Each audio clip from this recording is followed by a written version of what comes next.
Cette réfugiée iranienne termine une fois de plus la gauche. Vous savez, ces gens qui vous expliquent qu'ils connaissent votre pays mieux que vous, et bien une fois de plus, et cette fois sur LCI et à l'adresse d'un certain Gérard Haro, et bien notre amie iranienne que l'on a déjà vu d'ailleurs persiste et signe pour les traiter de mollachonistes et finalement faire peut-être un lien ténu certes, mais un lien entre les moudjahidines et la gauche. Et vous vous rappelez de son intervention sur France Inter il y a quelques jours. Non, il faut pas sourire comme ça, comme je Après qu'on ait essayé de se moquer d'elle. suis un Non, con. je Donc, souris vous à Barré, à invitez Kramis, si vous êtes gauchiste, mujahideen ou quelque chose, vous avez invité quelqu'un je parle des côtés des millions Iraniens. Mais c'est très bien pour d'entendre la parler de diversité cette des situation. voix et des Ok. points de vue. Évidemment, la gauche de tenter de s'étaler. Ah mais non, mais je suis gentil en fait. Non, je vous jure, après qu'il se soit rendu compte que ce qu'ils disent, c'est absolument n'importe quoi. Et après qu'elle ait dit... Alors c'était ça vraiment le clou du spectacle. Je Donc, souris vous à Barré, à invitez Kramis, quelqu'un, si vous êtes gauchiste, mujahideen ou quelque chose, Voilà, si vous êtes ou gauchiste ou moudjahidine, elle a parfaitement bien compris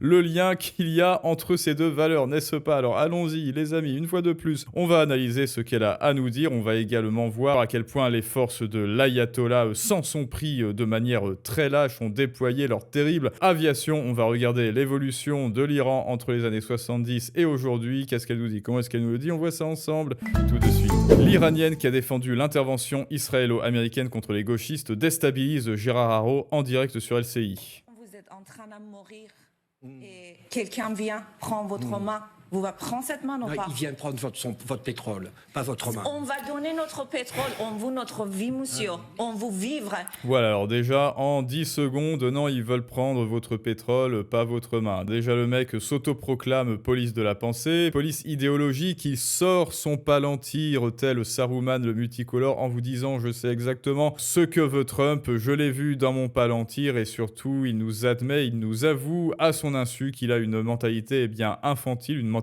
d'adolescent où il voit tout en noir et en blanc avec les méchants senior Sith et les gentils Jedi pour ce genre d'énergumènes, hein, quoi. Il y a forcément les gentils et les méchants parce qu'ils sont incapables de comprendre tous les niveaux de gris qu'organise l'insondable complexité du monde, enfin insondable surtout pour eux, et donc ils se réfugient dans le paradigme manichéen gentil-méchant, ce même paradigme qu'ils imposent à qui? Eh bien aux Iraniennes, ces mêmes Iraniennes qui sont venues se réfugier en France tellement le régime des mollahs était absolument terrible. Et malgré tout, Ramenei, il aurait dû être jugé, on aurait dû l'emmener à la 17e chambre, n'est-ce pas? Oui, et les méchants américains, c'est eux les méchants, bien sûr. On veut vivre. Monsieur, j'ai perdu 10 ans de ma vie dehors de mon pays, loin de ma famille. Non, mais je comprends. Et alors ça, voilà, alors là, il faut que vous voyez la petite déglutition qu'il a eue, ou à l'instar de la chroniqueuse de France Inter que là, on ne voit pas, et qui a compris qu'elle a fait une connerie, et qui s'est dit, mince, mais je suis de gauche, zut, je suis de gauche, je suis pas censé jouer les méchantes, et qui a commencé sa contrition spontanée, et ben là, de la même manière, regardez bien sa petite déglutition qui nous prouve que merde, je suis en train de dire des grosses conneries. Vivre. Monsieur, j'ai perdu 10 ans de ma vie dehors de mon pays, loin. Ah, mince, oui, mince, c'est vrai que c'est elle la victime, merde, c'est vrai que c'est elle la victime des moudjahidines et du mollah et du régime islamiste de l'Iran, merde, j'avais presque oublié qu'elle était iranienne, je passe pour un con, voilà, je passe pour un con, tant gagné 2 minutes. De ma famille, Non, mais je comprends. sans avoir les langues, vous voyez mon français cassé. Non, Vous non, voyez mais je comment comprends. je parle. Mais Vous pensez que c'est facile à vivre en Iran? Depuis 6 ans, ils nous forcent. Ils ont dit que il faut marier. Toutes les choses c'est sexuel pour les femmes. Les hommes, ils sont en train de mourir. Les femmes en train de mourir. Vous voulez quoi de nous? Vous avez même pas vu. Vous avez visité l'Iran, Téhéran, et ils ont. Là, vous voyez hein, la petite goutte de sueur qui commence à perler, à perler sur son front. Peut-être que vous la voyez pas à l'écran, mais moi, je la vois très bien. Alors ensuite, hop là. Ils sont en train de mourir, les femmes en train de mourir. Vous voulez quoi de nous? Vous avez demande. même pas vu. Vous avez visité l'Iran, Téhéran, et ils ont bien pris soin de vous. Mais on est en train de vivre en Iran, mon cher. Mais non, évidemment qu'il n'est jamais allé en Iran. De toute manière, toute la gauche, alors bon, que ce soit Gérard Haro ou la gauche, de toute manière, ou l'ultra-gauche, dites-vous que tous ceux qui vous donnent des leçons de morale sur oui, vous êtes facho ou alors vous êtes roussiste, etc. Ils n'ont jamais connu le roussisme. Et ceux qui disent que le racisme anti-blanc n'existe pas ne sont jamais sortis hors d'Europe, comme Sardine Ruisseau qui, elle, n'a jamais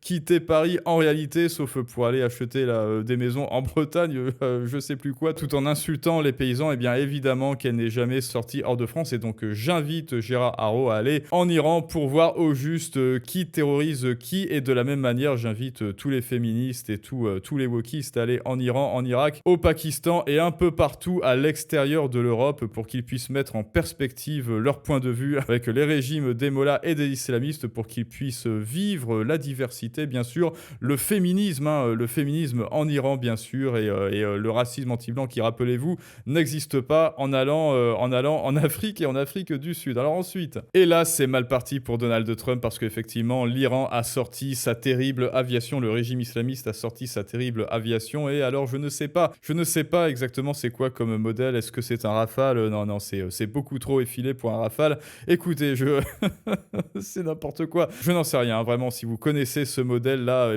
dites-le moi en commentaire, mais ça m'a l'air d'être vraiment la technologie de pointe qu'il cachait dans la grotte de Tony Stark depuis toutes ces années. Alerte scandale. En Iran, une petite fille innocente se fait plus loin graisser par la police des mœurs, as known as Vanessa, voilà, juste parce qu'elle danse joyeusement en public. Comment ça? Mais alors, petite fille, non, petite fille, c'est interdit de danser, là, voilà, depuis les années 80, la femme en tchador lui crie, c'est indécent, arrêtez cette corruption, même un enfant ne peut pas s'amuser librement sous ce régime oppressif. Et ben écoutez, voilà, il paraît que ça c'est de l'oppression, il paraît que c'est oppressant, et donc cette petite fille a des gestes complètement obscènes. Et ben écoute Vanessa, si pour toi ça, une petite fille qui danse joyeusement comme ça, c'est obscène, et ben tu ferais mieux de pas venir en cours de bachata et de salsa avec moi. Je pense que tu risques soit de t'évanouir au mieux, soit de sauter au plafond, ou de crier ou de pousser de grands cris de terreur étranglés, n'est-ce pas? Ah oui, bah évidemment,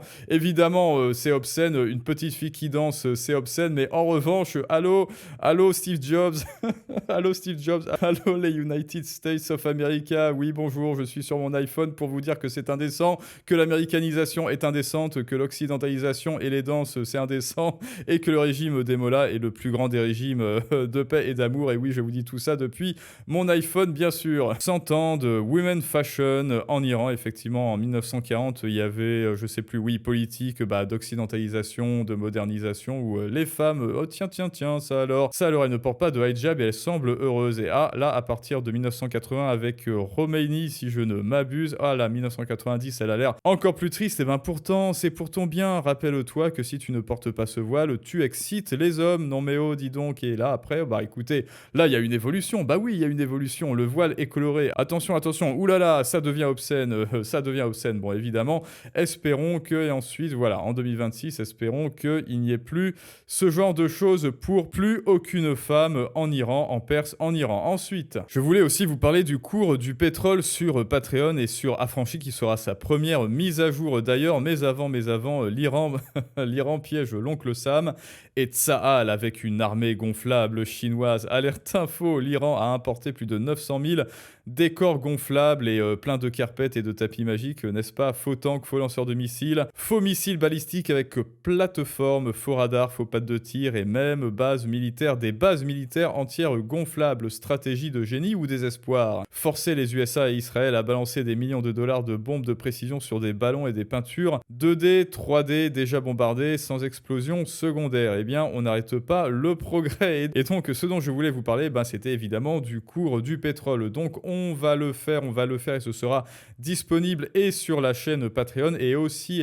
pour les acquéreurs, les heureux acquéreurs de Affranchi dont le lancement se finit ce soir à minuit. Affranchi finance ta retraite, pas la leur. Vous savez que si vous acquérez ce programme avant ce soir à minuit, vous jouissez également d'ajouts et de mises à jour en continu et vous avez accès gratuitement aux vidéos payantes Patreon au niveau de bourse. Et donc, celle que je vais ajouter, ce sera d'ailleurs la première mise à jour jour, ce sera sur les ETF matières premières et les ETF pétrole qui vont nous permettre peut-être, je dis peut-être, de hedger le portefeuille Afuera, c'est-à-dire le portefeuille de la chaîne, parce que si le conflit israélo-américano-iranien continue sur le long cours, plutôt que les 4 semaines annoncées par Trump, évidemment que nous, on n'a pas des réserves de pétrole illimitées. Alors oui, le prix à la pompe, c'est pas du tout du pétrole qui vient d'Iran, ça c'est juste la prophétie autoréalisatrice et l'offre de la loi et de la demande et de Maxi Bernard qui fait des réserves obscènes là pour le coup de pétrole. Mais si la guerre en Iran vient à se prolonger, bien sûr qu'il peut y avoir un retour de l'inflation et surtout une montée, une flambée du baril. Et donc on va se poser la question dans cette prochaine vidéo si ça vaut le coup d'intégrer un ETF pétrole ou matières premières, à combien de pourcents dans notre portfolio pour, comme je vous l'ai promis pour Affranchi, un portefeuille toujours dans le vert, même en période de crise, construire sa rente passive avec un capital de sortie pour ta retraite bien avant les 64 ans et surtout faire enfin travailler ton argent pour toi, pour ta retraite et même au-delà bien sûr et non plus pour l'État. Et donc ça, vous le savez, c'est en description et en commentaire. Le code abonné est disponible jusqu'à minuit. Affranchi, finance ta retraite, pas la leur, plus la leur, devrais-je dire. Vous savez, tout le monde sait de qui je parle, n'est-ce pas, en description et en commentaire. Maintenant, je crois qu'on a fait le tour. Ah non, il y avait la vieille là.